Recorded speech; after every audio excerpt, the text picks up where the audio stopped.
اللہم صلی علی سیدنا و مولانا محمد وعلی آلہ وصحبہ وبارک وسلم اللہم صلی علی سیدنا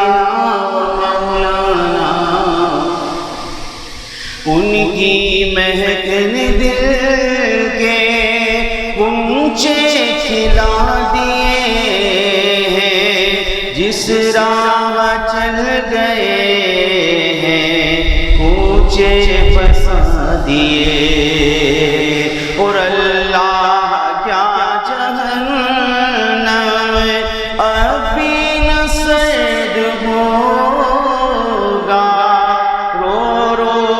مصطفیٰ نے دریا بہا دیے ہیں، ان کے نثار کوئی کیسے ہی رنج میں ہو، جب یاد آ گئے ہیں سب غم بھلا دیے ہیں۔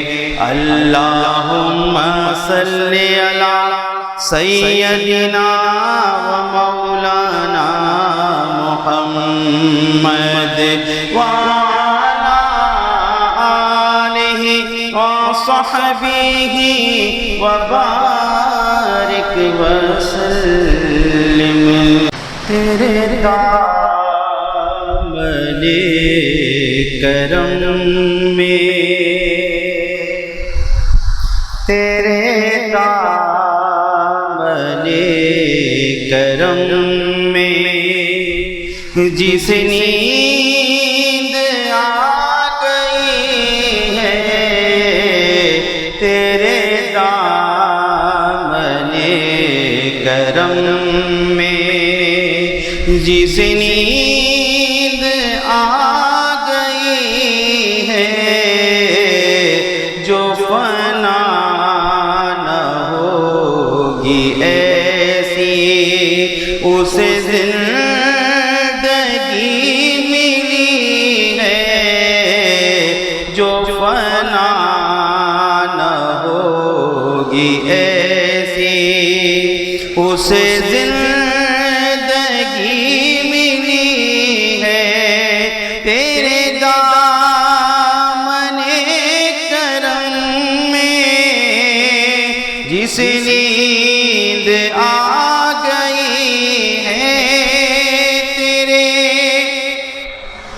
دامن کرم میں جس نیند آ گئی ہے، جو فنا نہ ہوگی ایسی اسے زندگی ملی ہے، اور مجھے کیا پڑی کسی سے کروں عرض مدعا میں، مجھے کیا پڑی کسی سے کروں عرض مدعا میں، میری لو تو بس انہی کے در جود سے لگی ہے،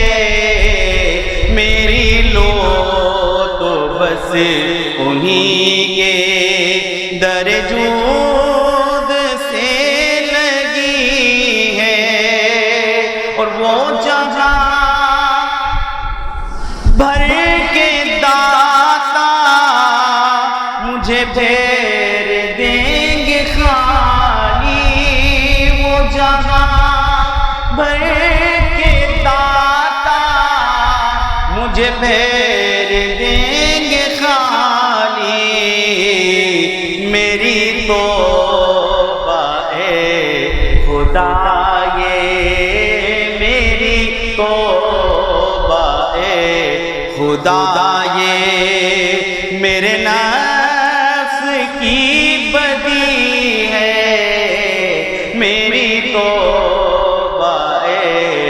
خدا یہ میرے نفس کی بدی ہے، جو پائے سوال آئے مجھے دیکھ کر یہ بولے، اسے چین سے سلا دو، اسے چین سے سلا دو، یہ بندہ نبی ہے، اسے چین سے سلا دو، یہ بندہ نبی ہے، اور میں مروں تو میرے مولا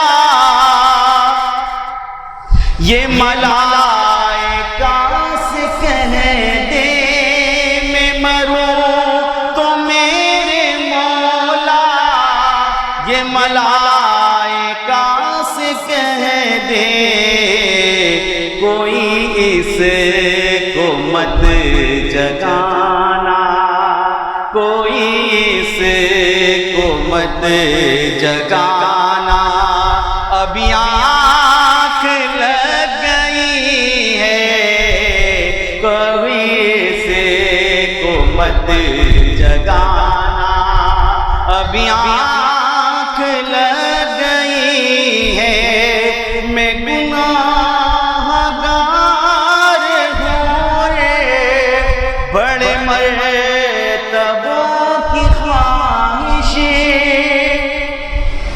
میں گناہگار ہوں رے، بڑے مرتبوں کی خواہش، تو مگر کریم ہے وہ، تیری بندہ پروری ہے، تیری یاد تپ کی دے کر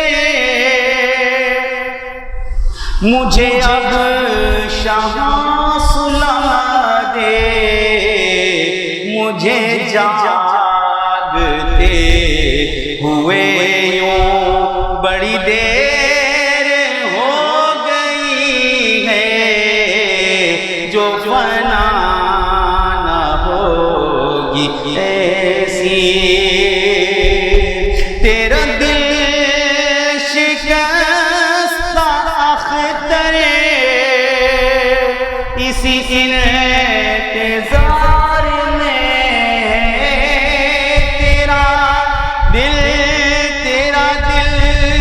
شکستہ اختر اسی انتظار میں ہے، کہ ابھی نمید وصلت تیرے در سے آ رہی ہے، تیرے دامن کرم میں جس نیند آ گئی ہے، جو فنا نہ ہوگی ایسی، اسے زندگی ملی ہے، یہی ہے آرزو تعلیم قرآن عام ہو جائے، یہی ہے آرزو تعلیم قرآن عام ہو جائے، ہر ایک پرچم سے اونچا پرچم اسلام ہو جائے، ہر ایک پرچم سے اونچا پرچم اسلام ہو جائے، اور کی محمد سے وفا تو نے تو ہم تیرے ہیں، یہ جہاں چیز ہے کیا، لوح و قلم تیرے ہیں، نعرہ سے استقبال کیجئے عالم اسلام کے معزز و محترم عالم دین مفتی محمد عمیر جاوید قادری صاحب سیدہ مردو کا نعرہ تکبیر، نعرہ تکبیر، نعرہ رسالت، نعرہ حیدری، نعرہ غوثیہ، علماء سنت۔ اعوذ باللہ من الشیطان الرجیم، بسم اللہ الرحمن الرحیم، سبحانک لا علم لنا الا إلا ما علمتنا إنك أنت العليم الحكيم. الحمد لله نحمده ونستعينه ونستغفره ونؤمن به ونتوكل عليه ونعوذ بالله من شرور أنفسنا ومن سيئات أعمالنا. قال الله تبارك وتعالى في القرآن العظيم والفرقان المجيد: قل أنفقوا طوعا أو كرها لن يتقبل منكم إنكم كنتم قوما فاسقين. إن الله وملائكته يصلون على النبي يا أيها الذين آمنوا صلوا عليه وسلموا تسليما. اللهم صل على سيدنا ونبينا وشفيعنا وكريمنا وحبيبنا ومحبوبنا وعزيزنا وسندنا ومولانا محمد معدن الجود والكرم وآلہ وبارک وسلم. حاضرین مجلس، الحمدللہ سورہ توبہ کی تفسیر اور سورہ توبہ کے جو نکات ہیں اس کا بیان آپ کے سامنے جاری و ساری ہے. گزشتہ نشست میں آپ کے سامنے منافقین کی صفات بیان کرنے کی کوشش کی تھی، لیکن وہ سلسلہ مکمل نہ ہوا. آج انشاءاللہ یہ رکوع ہم اس کو مکمل کریں گے. تو سورہ توبہ آیت نمبر 53 میں نے آپ کے سامنے تلاوت کی. اب اس آیت کا جو موضوع ہے وہ ہے خوش دلی سے مال خرچ کرنا. دیکھیں، مال اللہ سب کو عطا فرماتا ہے، اور مال ایک ایسی چیز ہے جو آنے جانے والی ہے. کبھی انسان کے پاس ہوتا ہے، کبھی نہیں ہوتا. زندگی کا اصول ہے، کبھی ایک وقت ہے بہت پیسے ہیں، کبھی وقت ہے کہ نہیں ہے. یہ اللہ کی تقسیم ہے. اللہ جسے چاہے، جب چاہے، جس وقت چاہے، جہاں چاہے، جس جگہ، جس مقام پر جیسے چاہے نوازے. یہ اللہ کی تقسیم ہے. تو اللہ جسے چاہتا ہے بے انتہا عطا فرماتا ہے، اور جسے چاہتا ہے اللہ رب العزت حکمت کے تحت اس کی ضرورت کے مطابق عطا فرماتا ہے. لیکن اللہ نے جو تقسیم کی ہے اس میں اللہ کی مصلحت ہے. اب دیکھیں، مال اللہ نے مسلمانوں کو بھی دیا، مال اللہ نے کفار کو بھی دیا، اور نبی کریم صلی اللہ علیہ وسلم کے دور میں جو منافقین تھے ان کے پاس بھی مال تھا، لیکن سب کے زاویہ نگاہ میں فرق تھا. ایک مسلمان کے پاس مال ہوتا ہے تو مال سے متعلق اس کا زاویہ نگاہ الگ ہے. وہ سوچتا ہے کہ بھائی جہاں اپنی ضروریات، اپنی نیڈس کو پورا کرنا ہے وہاں دین پہ بھی خرچ کرنا ہے. اسی طریقے سے کفار، ان کا زاویہ نگاہ یہ ہے کہ مسلمانوں کا مال ان کی عبادت گاہوں پر خرچ کرنے سے روکو. منافقین بھی مال خرچ کرتے تھے، لیکن ان کا زاویہ نگاہ الگ تھا. وہ اسلام کو نقصان پہنچانے کے لیے خرچ کرتے تھے. تو یہ جو آیت ہے اس میں بڑی بہت روشن بات ہے. اللہ فرماتا ہے: قل، اے حبیب فرما دیں. اچھا، قرآن کی بیشتر آیات میں لفظ قل آ رہا ہے، 2 نقطے والا کاف. قل کا مطلب ہے کہہ دیجئے، فرما دیجئے، یہ مطلب ہوتا ہے. ایک ہے قل، 2 نقطے والے کاف کے علاوہ جو کاف ہے اس سے جو قل آتا ہے اس کا مطلب ہے کھاؤ. تو اسی لیے کہتے ہیں کہ قرآن پڑھتے وقت اپنے مخارج درست کیجیے. اگر آپ نے قل کو قل پڑھ دیا تو مطلب بدل جائے گا. اتنا یہ حساس معاملہ ہے. اور قل جو ہے قرآن کا حسن ہے، اور یہ حسن اس وجہ سے ہے کیونکہ اس میں اللہ رب العزت اپنا پیغام، اپنی وحی پہنچانے کے لیے ڈائریکٹ نبی کریم صلی اللہ تعالیٰ علیہ وسلم سے مخاطب ہے کہ حبیب آپ میرے وہ چنیدہ بندے ہیں جن کے ذریعے پیغام انسانیت تک پہنچے گا. یہ اللہ نے فرمایا. تو قل جہاں پر بھی ہے یہ قرآن کا حسن ہے، اور نبی کریم صلی اللہ تعالیٰ علیہ وسلم کی نعت کا ایک بہترین گلدستہ اور چمن. آپ دیکھیں سورہ اخلاص، پورا بیان اس میں توحید کا ہے، لیکن پہلا صیغہ آ گیا قل. یہ جو امر ہے قل، تو اس میں پتہ لگا کہ اللہ رب العزت اپنی توحید کا پیغام بھی اگر لوگوں تک پہنچانا چاہتا ہے تو اپنے محبوب کے ذریعے پہنچانا چاہتا ہے.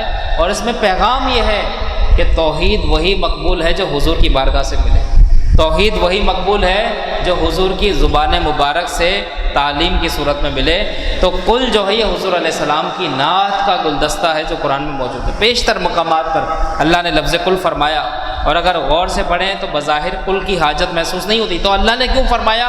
اللہ نے اپنے محبوب کے مقام کو جتایا، اللہ نے اپنے حبیب کے مقام کو بتایا کہ بے شک میری تعلیم تو تم تک پہنچ جائے گی، لیکن اے لوگوں میں چاہتا ہوں کہ میری تعلیم تمہیں میرے حبیب کے ذریعے پہنچے، اسی لیے اللہ نے فرمایا کل۔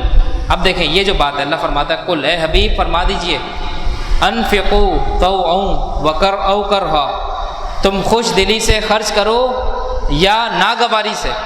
اللہ فرماتا ہے لن یتقبل منکم، تم سے ہرگز قبول نہ کیا جائے گا۔ یہ خطاب ہے منافقین سے۔ دور رسالت مآب صلی اللہ تعالیٰ علیہ وسلم میں جو منافقین تھے ان سے یہ خطاب ہے کہ حبیب ان سے کہہ دیجئے یہ اپنا مال اگرچہ خوشی سے خرچ کریں، تب بھی اللہ نے فرمایا کہ لن یتقبل، یہ قبول نہیں ہوگا، اور اگر ناگواری سے خرچ کریں تب بھی قبول نہیں ہوگا۔ کیوں؟ وجہ اللہ فرماتا ہے انکم کنتم قوما فاسقین، بے شک تم نافرمان قوم ہو، وجہ یہ۔ اور ان کی نافرمانی کوئی عام نافرمانی نہیں تھی، یہ اسلام کی پیٹھ پہ چھرا گھونپنے کی کوشش کرتے تھے، اسلام کو پس پشت نقصان پہنچانے کی کوشش کرتے تھے۔ تو اس وجہ سے اللہ نے ان کے مال کو ہی رد کر دیا، کوئی مال کی حاجت نہیں ہے۔ اب اس آیت کے پیچھے جو شان نزول ہے وہ یہ ہے کہ جد بن قیس نامی منافق نبی کریم صلی اللہ تعالیٰ علیہ وسلم کی بارگاہ میں آیا اور آ کر وہ کہتا ہے کہ یا رسول اللہ میں جہاد پہ نہیں جا سکتا، کیونکہ میں نے آپ کو بتایا کہ منافقین پہلے ہی ریزنز پیش کرتے تھے، ایکسکیوزز پیش کرتے تھے، ہم نہیں جا سکتے جہاد پہ، آپ اپنے ساتھیوں کو لے جائیں۔ تو اللہ کے نبی کی بارگاہ میں یہ منافق جد بن قیس آیا اور آ کے کہتا ہے کہ یا رسول اللہ آپ مسلمانوں کو جہاد پر لے جائیں، میں نہیں جا سکتا، وجہ ہے ہاں میں آپ کے لیے مال پیش کر سکتا ہوں، جتنا مال چاہیے آپ مجھ سے لے لیجئے، لیکن میں جہاد میں نہیں جاؤں گا۔ تو اللہ رب العزت نے اس کا جواب دیا کہ تمہارا مال بھی اللہ کو قبول نہیں ہے، خواہ خوش دلی سے کرو یا بد دلی سے کرو۔ یہ ہے منافقین کے منہ پہ تمانچہ جو اللہ رب العزت نے قرآن کے ذریعے ان کو مارا، آپ ذرا اندازہ کریں۔ پھر دوسری بات، دکھاوے کے لیے مال خرچ کرنا، اس میں ایک نقطہ یہ بھی ہے، بہت سے لوگ بڑی خوش دلی کے ساتھ مال خرچ کرتے ہیں، لیکن ان میں ایک سوچ اور فکر ہوتی ہے کہ جب تک میری ایک اچھی سی فوٹو اخبار میں نہ چھپ جائے کہ میں نے فلاں ٹرسٹ کو یا فلاں ویلفیئر کو اتنے لاکھ روپے دیے، بلکہ اس وقت تو اللہ معاف فرمائے ایک سوچ اور فکر ہے، ہر بات پہ تصویر کا ایک ٹرینڈ چلا ہوا ہے۔ ایک تصویر میں نے دیکھی، لاک ڈاؤن لگا ہوا ہے، لوگ راشن تقسیم کر رہے ہیں، بہت سے ایسے بھی لوگ ہیں کہ کسی کو پتہ ہی نہیں انہوں نے راشن تقسیم کیا، سوشل میڈیا پہ ایک تصویر، اس میں ایک آپ لوگوں کے لیے تعلیم ہے، آپ ذرا سمجھیں۔ ایک شخص 2 کلو آٹا کسی بڑھیا کو دے رہا اور ایک ہاتھ سے وہ دے رہا ہے اور سامنے سے وہ سیلفی لے رہا ہے کہ بھائی دیکھو میں لوگوں کی خدمت کر رہا ہوں، آپ لوگ مجھ سے زیادہ تعاون کریں۔ کیا ہو گیا، کیا سوچ ہے اس کی، عزت نفس کا خیال کیجئے، کس دل سے اس نے 2 کلو کا آٹا آپ سے لیا ہوگا۔ آپ نے تو تصویر کھنچوا دی، نام بھی ہو گیا، بھائی چلو کچھ تو مدد کی، لیکن وہ بیچاری جس نے اپنی خودداری پہ جس کو آنچ نہیں آنے دینی تھی، آج تمہاری اس چھوٹی سی حرکت کی وجہ سے جگہ جگہ اس کا نام بدنام ہوا کہ اس نے کسی کا آگے ہاتھ پھیلایا۔ تو مسلمانوں مال خرچ کرتے وقت کسی کی عزت نفس کا خیال رکھو، بلکہ اچھا صدقہ وہ ہوتا ہے جو انسان ایک ہاتھ سے دے تو دوسرے کو خبر نہ ہو۔ تو دکھاوے کا مال خرچ کرنا اللہ کو سخت ناپسند ہے، بلکہ حدیث میں آتا ہے کہ اللہ رب العزت کی بارگاہ میں روز محشر کئی لوگ اللہ کی بارگاہ میں پیش کیے جائیں گے، تو ایک ایسا شخص بھی آئے گا جو اپنے وقت میں بڑا سخی تھا، اس کے پاس سے کوئی محروم نہیں جاتا تھا، تو وہ شخص اللہ کے پاس آئے گا، اللہ رب العزت اس سے ہی پوچھے گا کہ بتا تو نے کیا کرا، وہ کہے گا یا اللہ تو نے مجھے مال عطا فرمایا۔ اللہ اس سے پوچھے گا یہ بتا میرے دیے مال سے تو نے کیا کرا، یا اللہ سخاوت کی، غریبوں کی مدد کی، لوگوں کو راشن دیا، اس لوگوں کے بچوں کی فیس بھری، لوگوں کے گھروں میں لوگوں کو کھانا کھلایا، لوگوں کو پانی پلایا، پانی کی سبیلیں لگائیں، مسجدیں بنوائیں۔ اللہ رب العزت فرمائے گا کہ اے فرشتوں پکڑ لو اسے اور اسے گھسیٹتے ہوئے جہنم میں داخل کر دو، کیونکہ اس نے جو مال خرچ کیا اس نے میری رضا کے لیے خرچ نہیں کیا، بلکہ اس نے اس لیے خرچ کیا تاکہ زمانہ اسے سخی کہے۔ تو دکھاوے کا جو مال ہوتا ہے یہ انسان کو لے ڈوبتا ہے، اور پھر وہ مال اگر منافقین خرچ کریں تو اللہ رب العزت نے پہلے ہی فرما دیا کہ ان کا دیا ہوا مال اللہ کی بارگاہ میں مقبول نہیں ہے، خواہ وہ خوش دلی سے دیں یا تنگ دستی کے ساتھ دیں۔ اس کے بعد دیکھیں اگلی آیت میں اللہ رب العزت ارشاد فرماتا ہے آیت نمبر 56 وما منعهم ان تقبل منهم نفقتهم الا انهم كفروا بالله وبرسوله ولا يأتون الصلاة الا وهم كسالى ولا ينفقون الا وهم كارهون۔ اب یہ ذرا غور سے سنیں، اس میں ہمارے لیے بھی بڑی تعلیم ہے۔ اللہ فرماتا ہے کہ ان کے صدقات قبول کیے جانے سے یہ بات مانے ہے کہ انہوں نے اللہ اور اس کے رسول کے ساتھ کفر کیا۔ ان کے صدقات قبول نہ ہونے کی وجہ کیا ہے؟ کہ انہوں نے اللہ کے ساتھ اور اس کے رسول کے ساتھ کفر کیا۔ پھر اللہ نے فرمایا اور وہ نماز کی طرف سستی اور کاہلی سے آتے ہیں اور ناگواری سے ہی مال خرچ کرتے ہیں۔ یہ تین اللہ تعالیٰ نے ان کی خصوصیات بتائیں جس کی وجہ سے ان کا مال رد ہے۔ سب سے پہلی بات کہ وہ کفر کرتے ہیں اللہ کے ساتھ اور اللہ کے رسول کے ساتھ۔ بھائی رسول کے ساتھ کفر کرنا بھی اللہ کے ساتھ کفر کرنا ہے۔ جو رسول کا انکار کرے کس کا انکار ہے؟ اللہ کا انکار ہے۔ پھر دوسری بات اللہ نے فرمائی کہ وہ نماز میں سستی اور کاہلی کرتے ہیں۔ آج آپ دیکھ لیجئے سستی اور کاہلی کرنے کی وجہ کیا ہے؟ کیونکہ وہ یہ سمجھتے ہیں کہ جو ہم نماز پڑھ لیں یہ بے فائدہ ہے، اس کا کوئی فائدہ نہیں ہے، کیونکہ وہ آخرت کو تو مانتے نہیں، وہ تو منافق ہیں۔ تو وہ یہ سمجھتے تھے کہ ہم جو نماز پڑھ لیں صرف اس میں دکھاوا ہے، اس سے صرف مسلمان خوش ہو جائیں گے اور ہمارے کام آئیں گے، آخرت میں ہمیں کوئی اجر نہیں ملے گا اور اللہ کی کوئی رضا ہمیں نہیں ملے گی۔ تو پتہ لگا جب انسان کا اعتقاد یہ بن جائے، انسان کا عقیدہ یہ بن جائے کہ نماز صرف اور صرف ایک پریکٹس ہے، اٹھک بیٹھک کا نام ہے، اس کا کوئی فائدہ نہیں ہے، تو پھر وہ منافقین کی صف میں شامل ہو جاتا ہے۔ اور منافق انسان عمل سے نہیں بنتا بلکہ نظریات سے بنتا ہے، اپنے افکارات سے بنتا ہے، اپنی تھنکنگ سے بنتا ہے، سوچ اور فکر سے بنتا ہے۔ تو لہذا مسلمانوں اپنی سوچ کو درست کرو، نماز کے بارے میں پہلے اپنا نظریہ درست کرو۔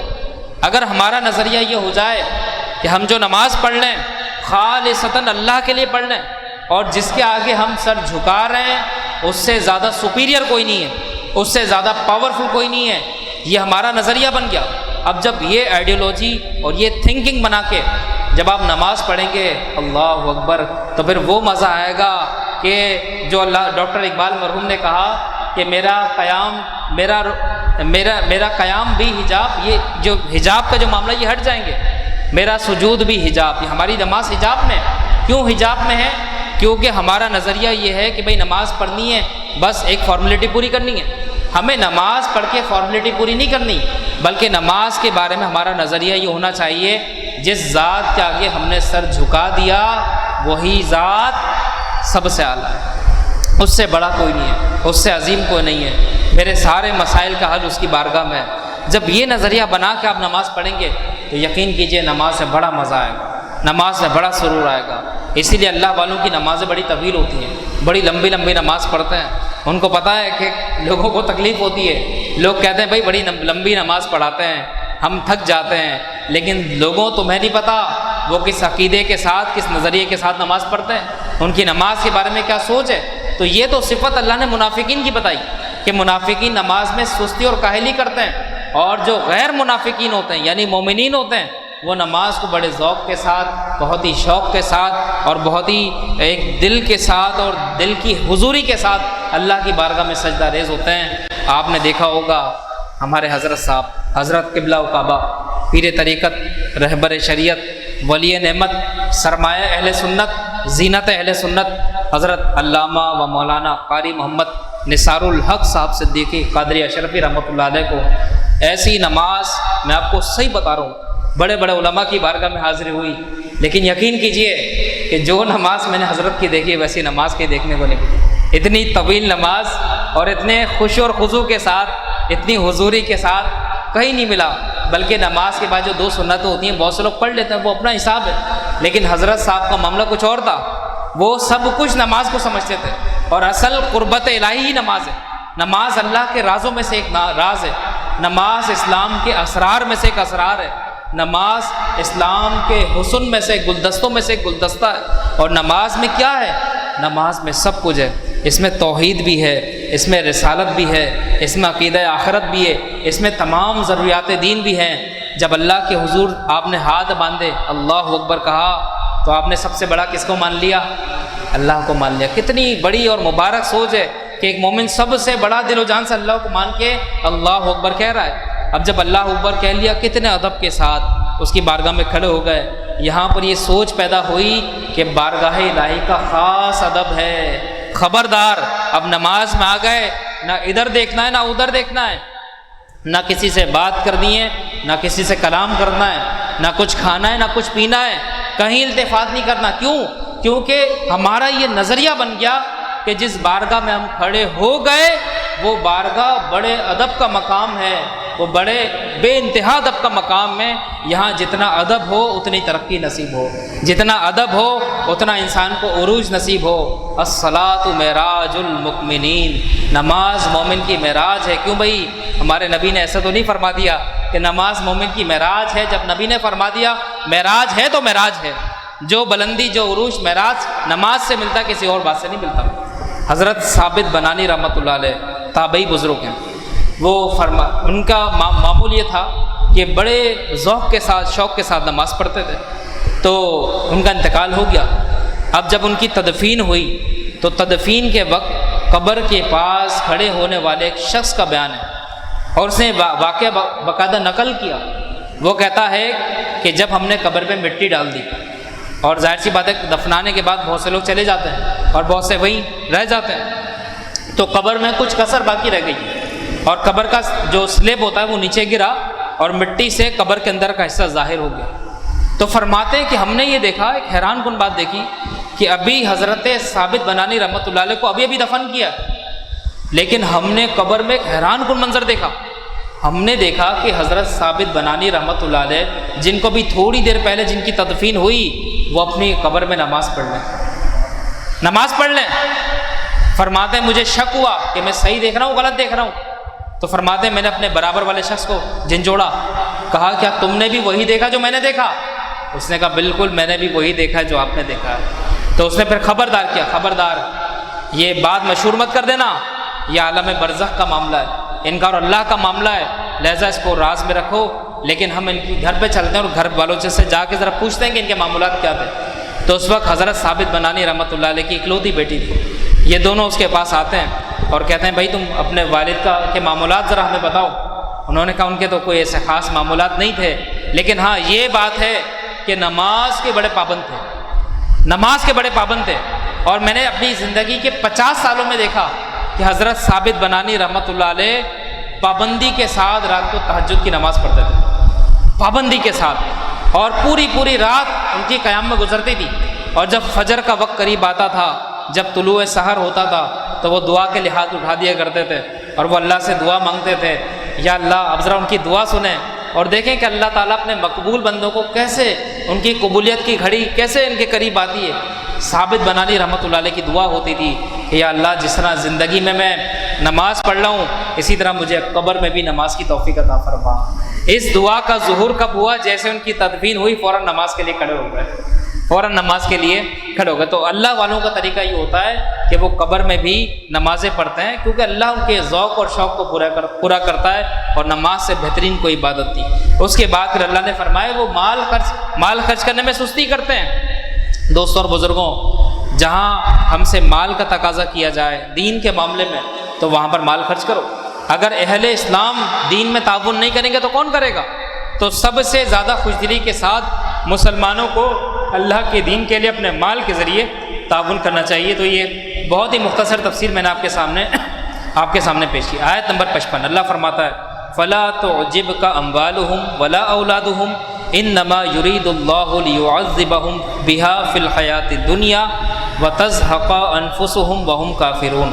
اب دیکھیں بعض مسلمانوں کو تعجب ہوتا ہے کہ بھئی اگر مسلمان حق پر ہیں اور کفار حق پر نہیں ہیں، تو کفار کو اگر ہم دیکھتے ہیں تو ان کی زندگی تو جنت ہے، ان کے پاس پیسہ بھی ہے، ان کے پاس بزنس ہے، ان کے پاس کاروبار ہے، ان کے پاس ریاستیں اچھی ہیں، ان کے پاس حکمران اچھے ہیں، دنیا کی ہر نعمت ان کے پاس ہے، ان کے پاس موسم اچھا ہے۔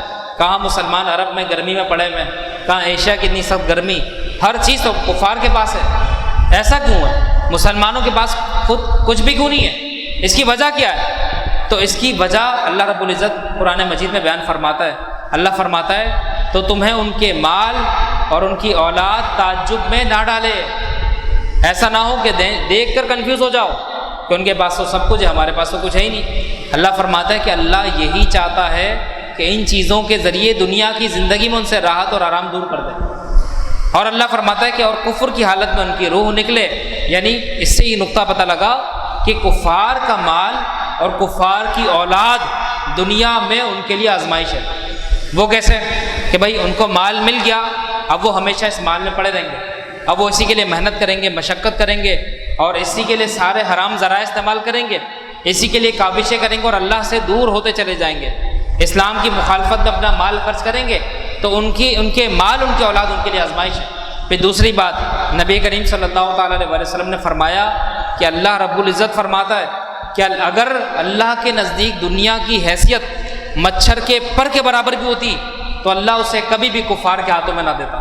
تو یہ اللہ کی نظر میں دنیا کا مقام بہت چھوٹا ہے، اسی لیے اللہ نے دنیا کفار کو عطا فرمائی. ایک فیکٹر تو اس کا یہ ہے کہ کفار کے ہاتھ میں جو تمام جو آرائش اور زیبائش، تمام مال اور اموال سب کچھ ہے، اس کی ایک وجہ تو یہ ہے کہ یہ ان کے لیے امتحان ہے، کیونکہ وہ ہمیشہ اپنے مال کو اور اپنی اولاد کو اسلام کی دشمنی میں استعمال کرتے ہیں. لیکن اس کا ایک دوسرا فیکٹر بھی ہے. لیکن دوسرا فیکٹر وہ یہ ہے کہ دوستوں ناراض نہ ہوئیے گا، اس میں یہ ہے کہ مسلمانوں کی پلاننگ کہاں گئی، مسلمانوں کی منصوبہ بندی کہاں ہے. آج ہم یہی باتیں کرتے ہیں کہ بھئی کفار کے پاس مال ہے تو وہ ان کے لیے امتحان ہے، آزمائش ہے. تو یہ سوچ بنا کر کیا ہم خود محنت کرنا چھوڑ دیں، کیا ہم کاوشیں کرنا چھوڑ دیں؟ ارے مسلمانوں کو چاہیے کہ اپنی معیشت کو مضبوط کریں، مسلمانوں کو چاہیے کہ اپنی جو فائننس ہے، اپنا جو ذریعہ معاش ہے اس کو بڑھائیں. اور علماء نے اس کے بڑے اچھے اصول بیان فرمائے. اعلیٰ حضرت فاضل بریلوی رحمۃ اللہ علیہ نے فتاوی رضویہ میں اس بات کی بہترین تاکید فرمائی، بلکہ یونیورسٹیز میں اس پہ مقالہ بھی لکھا گیا کہ مسلمانوں کی معاشی حالت کیسے بہتر ہو سکتی ہے. تو اپنے معاش کو بہتر کرنا کوئی برا نہیں ہے. یہ بات کہنا بہت آسان ہے کہ بھئی اللہ کو دنیا پسند نہیں ہے اسی لیے کفار کو دے دی، مسلمانوں کے پاس نہیں ہے. ایک فیکٹر ضرور ہے، یہ بات درست ہے، لیکن یہ بتائیں کہ یہ سوچ بنا کر خود محنت سے پیچھے ہٹ جانا اور ترقی سے پیچھے ہٹنا، اپنی آنے والی نسلوں کو کفار کے ہاتھوں میں ظلم میں دھکیل دینا، یہ کون سی سمجھداری ہے؟ آج اگر دنیا ان کے پاس ہے تو اگر یہ دنیا ان کے پاس مزید رہی تو وہ اس کا نقصان کس کو پہنچائیں گے؟ آپ کو پہنچائیں گے، آپ کی اولاد کو پہنچائیں گے، آپ کے دین کو پہنچائیں گے، آپ کی مساجد کو پہنچائیں گے، آپ کے مدارس کو پہنچائیں گے، آپ کی تربیت گاہ کو پہنچائیں گے. اس سے قبل کہ وہ یہ نقصانات پہنچائیں، اے مسلمانوں اپنے آپ کو مضبوط کر لو، اپنی پلاننگز کو مضبوط کر لو. اسی لیے جہادی ہتھیار بنانا کوئی گناہ نہیں ہے. اللہ نے اس کا حکم دیا کہ اپنی سرحدوں کو مضبوط کرو، اس کے لیے مال چاہیے، اور مال کے لیے مضبوط پلاننگ اور مضبوط معیشت چاہیے. تو پتہ لگا کہ مسلمانوں کا کاروبار کرنا، معاشی منصوبے بنانا، عالمی معاشی منصوبے بنانا، اس کی پلاننگ کرنا، یہ سراسر عبادت ہی نہیں بلکہ بہت بڑا جہاد بھی ہے کفار کے خلاف. تو اپنے آپ کو مضبوط بنائیں. ہمیشہ یہ نہ کہیں کہ بھئی کفار اللہ کو پسند نہیں ہے اسی لیے دنیا ان کے پاس ہے، اسی لیے دنیا کی جنتیں ان کے پاس ہیں، ہم چونکہ اللہ کے محبوب ہیں اسی لیے ہم آزمائش میں ہیں، امتحان میں ہیں. یہ کہہ دینا کافی نہیں ہے. تو اس بات پہ ذرا غور کرنا چاہیے. پھر دوسری بات، اللہ رب العزت فرماتا ہے وَيَحْلِفُونَ بِاللَّهِ إِنَّهُمْ لَمِنْكُمْ وَمَا هُمْ مِنْكُمْ وَلَكِنَّهُمْ قَوْمٌ يَفْرَقُونَ لَوْ يَجِدُونَ مَلْجًا أَوْ مَغَارَةً أَوْ مُدَّخَلًا لَوَلَّوْا إِلَيْهِ وَهُمْ يَجْمَعُونَ. اللہ فرماتا ہے اور منافق اللہ کی قسمیں کھاتے ہیں کہ وہ تم میں سے ہیں، حالانکہ وہ تم میں سے نہیں ہیں، لیکن وہ لوگ ڈرتے ہیں اگر انہیں کوئی پناہ گاہ یا غار یا کہیں سما جانے کی جگہ مل جاتی تو جلدی کرتے ہوئے ادھر پھر جائیں گے. یعنی اللہ رب العزت نے فرمایا کہ منافقین جو ہیں وہ تمہیں دھوکہ دیتے ہیں اور قسمیں کھاتے ہیں کہ ہم تم میں سے ہیں.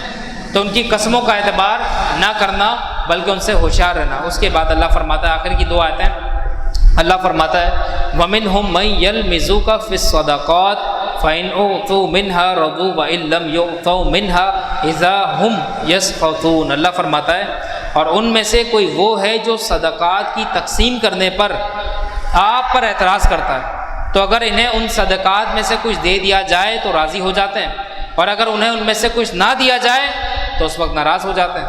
اس آیت کا شان نزول یہ ہے کہ ایک شخص جس کا نام تھا ذوی الخویصرہ تمیمی، یہ اس کا نام تھا، اور اس کو ایک اور نام سے پکارا جاتا تھا ہرقوس، اس کو پکارا جاتا تھا. اور خوارج کی اصل بنیاد یہ شخص ہے. یہ فتنہ ہے، یہ جو خارجی فتنہ ہے اس کی بنیاد رکھنے والا یہ شخص ہے. تو پتہ لگا کہ خارجی فتنہ نبی کریم کے دور سے پیدا ہو گیا تھا. ایسا ہوا کہ نبی کریم صلی اللہ تعالیٰ علیہ وسلم مال غنیمت کو تقسیم فرما رہے تھے۔ حضور کی تقسیم پر سب راضی تھے، سارے صحابہ راضی تھے، اور سب جانتے تھے جو حضور تقسیم کریں گے وہی برحق ہے۔ اب یہ شخص جس کا نام تھا ذوالخویسرہ تمیمی، یہ شخص آیا اور آ کے حضور علیہ السلام سے کہتا ہے کہ اے محمد صلی اللہ علیہ وسلم عدل کیجئے۔ کیا اس نے کیا کہا؟ عدل کیجئے، میرے نبی کو جلال آ گیا۔ حضور نے فرمایا کہ او بدبخت، یہ بتا کہ اگر میں عدل نہیں کروں گا تو کون کرے گا؟ اتنی اس کی ہمت کہ اس نے اللہ کے نبی سے جا کے کیا کہا؟ عدل کیجئے۔ اللہ کے نبی فرمانے لگے کہ تیری ناک خاک آلود ہو، اگر میں عدل نہیں کروں گا تو کون کرے گا؟ اس کے بعد وہ شخص آگے کی طرف بڑھا۔ سیدنا عمر فاروق اعظم رضی اللہ تعالیٰ عنہ نے جب یہ دیکھا تو عمر فاروق نے حضور سے اجازت مانگی، یا رسول اللہ آپ اجازت دیجئے اس شقی کی گردن میں اڑا دوں۔ اللہ کے نبی صلی اللہ علیہ وسلم نے فرمایا کہ عمر اسے چھوڑ دو، اس سے اور اس کے ہمراہی اور بھی ہیں جو تمہارے بعد آئیں گے، اور تم ان کی نمازوں کے سامنے اپنی نمازوں کو اور ان کے روزوں کے سامنے اپنے روزوں کو حقیر دیکھو گے۔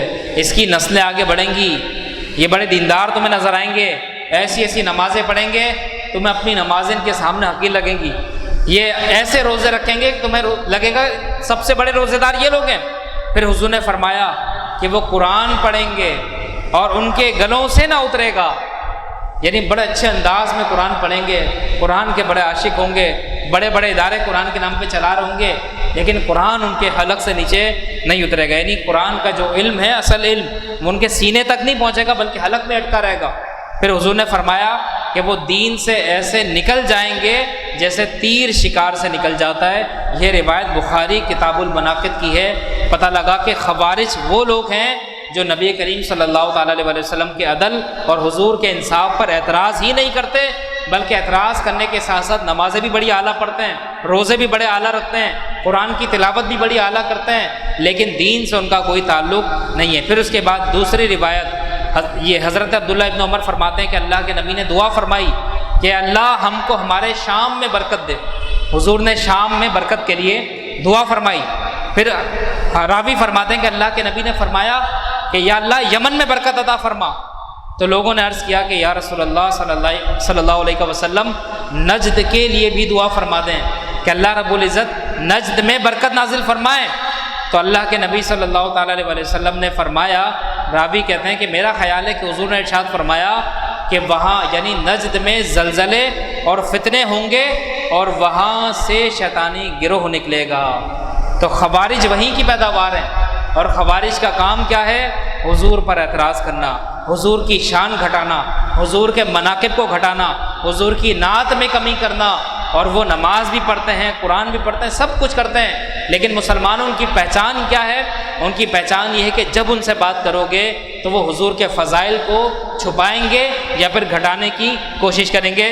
تو ان کی داڑیاں دیکھ کے دھوکہ نہ کھانا، ان کے اونچے اونچے پائچے دیکھ کر دھوکہ مت کھانا، ان کی دعوت اور ان کی تبلیغ کو دیکھ کر دھوکہ مت کھانا، بلکہ یہ دیکھنا کہ ان کے اندر حضور کی محبت کتنی ہے اور حضور کا پیار کتنا ہے، ورنہ ہر داڑھی والا ایماندار نہیں ہے۔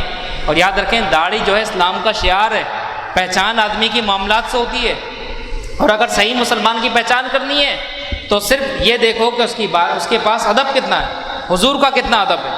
اس کے بعد اگلی آیت، یہ آخری آیت ہے آج کے درس کی، اللہ رب العزت فرماتا ہے وَلَوْ أَنَّهُمْ رَضُوا مَا آتَاهُمُ اللَّهُ وَرَسُولُهُ وَقَالُوا حَسْبُنَا اللَّهُ سَيُؤْتِينَا اللَّهُ مِنْ فَضْلِهِ وَرَسُولُهُ إِنَّا إِلَى اللَّهِ رَاغِبُونَ۔ اللہ فرماتا ہے اور اگر وہ اس پر راضی ہو جاتے جو اللہ اور اس کے رسول نے انہیں عطا فرمایا، اور کہتے ہیں کہ ہمیں اللہ کافی ہے، ان قریب اللہ اور اس کا رسول اپنے فضل سے ہمیں اور زیادہ عطا فرمائیں گے۔ یہ جملہ سنیں ذرا، وہ کہتے ہیں کہ ان قریب اللہ اور اس کے رسول ہمیں اپنے فضل سے اور زیادہ عطا فرمائیں گے، بے شک اللہ ہی کی طرف ہم رغبت رکھنے والے ہیں۔ اس آیت میں ایک نقطہ قابل غور ہے، اللہ نے یہ نہیں فرمایا کہ وہ یہ کہیں گے کہ اللہ ہمیں عطا فرماتا ہے، بلکہ اللہ نے کیا فرمایا؟ وہ کہیں گے کہ اللہ اور اس کے رسول ہمیں اپنے فضل سے عطا فرماتے ہیں۔ اس سے پتہ لگا کہ جس طرح اللہ کی ذات لوگوں کو نعمتیں عطا فرماتی ہے، تو اللہ کے عطا فرمانے کا ایک انداز یہ بھی ہے کہ اللہ کسی کو دینا چاہے تو اپنے حبیب کے دستے کرم سے دلواتے ہیں۔ تو پتہ لگا نعمت حضور بھی دیتے ہیں، لیکن اللہ سے لے کر دیتے ہیں، اور اللہ کسی کو نعمت دیتا ہے تو اپنے محبوب کے دست مبارک سے دیتا ہے۔ ہم کو جو کچھ خدا سے ملتا ہے، کہ ہم کو جو کچھ خدا سے ملتا ہے، ہم کو جو کچھ خدا سے ملتا ہے، ہم کو جو کچھ خدا سے ملتا ہے، ارے دست خیر الورا سے ملتا ہے، دست خیر الورا سے ملتا ہے، اور مصطفیٰ نے یہ کر دیا ثابت، مصطفیٰ نے یہ کر دیا ثابت، مصطفیٰ نے یہ کر دیا ثابت، کہ آدمی بھی خدا سے ملتا ہے، آدمی بھی خدا سے ملتا ہے، ہم کو جو کچھ خدا سے ملتا ہے۔ تو بڑی پیاری بات ایک اور شاعر نے کہی کہ خالق کل نے آپ کو مالک کل بنا دیا، کہ خالق کل نے آپ کو مالک کل بنا دیا، خالق کل نے آپ کو مالک کل بنا دیا، اور دونوں جہاں ہیں آپ کے قبضہ و اختیار میں، دونوں جہاں ہیں آپ کے قبضہ و اختیار میں۔ سب کچھ تو اللہ نے دے دیا، کہ رب ہے موتی یہ ہے قاسم، رزق ہے اس کا کھلاتے یہ ہیں۔ تو پتہ لگا کہ اگر کوئی یہ کہے کہ نعمت رسول اللہ نے دی تو اس کا مطلب یہ کہنا بالکل جائز ہے، کیونکہ رسول اللہ نے جو نعمت دی وہ اللہ سے لے کر دی، اللہ سے بغیر لیے نہیں دی، بلکہ پتہ لگا کہ حضور کا منصب اللہ کی بارگاہ میں اتنا ہے کہ حضور جس کو جو چاہیں اللہ سے لے کر نواز جو چاہیں۔ بھائی بادشاہ کی بارگاہ میں خاص وزیر بھی ہوتے ہیں، اور ایسے بھی وزیر ہوتے ہیں کہ بادشاہ ان کی بات کبھی نہیں ٹالتا۔ اس سے پتہ لگا کہ میرے نبی کا پروٹوکول اللہ کی بارگاہ میں کتنا ہے، اور اگر اس کی جھلک دیکھنی ہو تو معراج کے واقعات پڑھیں۔ اللہ سے دعا ہے کہ وہ ہمیں عمل کی توفیق عطا فرمائے۔ آج کا یہ بیان انشاءاللہ آپ کو فیض نثاریہ چینل پر جو ہمارا یوٹیوب پر ہے وہاں پر اویلیبل ہوگا، اور اس کے علاوہ ہر جمعے کا بیان اور مسجد میں ہونے والے ہر پروگراموں کا بیان، یہ انور بھائی کی کوششیں ہیں کہ فیض نثاریہ پیج الحمدللہ بہت کاوشوں کے ساتھ محنتوں کے ساتھ چلا رہے ہیں، تو ہر بیان انشاءاللہ وہاں پر اویلیبل ہوگا۔ تو بس آپ نے چھوٹا سا کام کرنا ہے، اس پیج کو آپ نے سبسکرائب کرنا ہے اور اس کی دعوت لوگوں تک پہنچانی ہے، تاکہ ہماری مسجد کا ایک فورم جو ہے وہ لوگوں میں عام ہو۔ اور صرف یہی نہیں ہے بلکہ حضرت صاحب کے برسوں کے بیانات اس چینل پر اپلوڈڈ ہیں، آپ چاہیں تو اس پہ جا کے سن سکتے ہیں۔ اللہ ہمیں عمل کی توفیق عطا فرمائے۔ وآخر دعوانا ان الحمدللہ رب العالمین۔